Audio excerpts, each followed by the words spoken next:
దినములన్నిట ఎవరు మీ ఎదుట నిలువలేరని యెహోషువతో వాగ్దానము చేసినావు.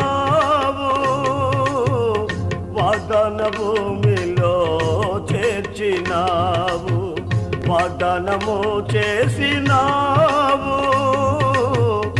వాగ్దాన భూమిలో చేర్చినావు. సర్వోన్నతుడా నీవే నాకు ఆశ్రయ దుర్గము. సర్వోన్నతుడా నీవే నాకు ఆశ్రయ దుర్గము. ఎవ్వరు లేరు నాకు ఇలలో, ఎవ్వరు లేరు నాకు ఇలలో, ఆదరణ నీవేగా.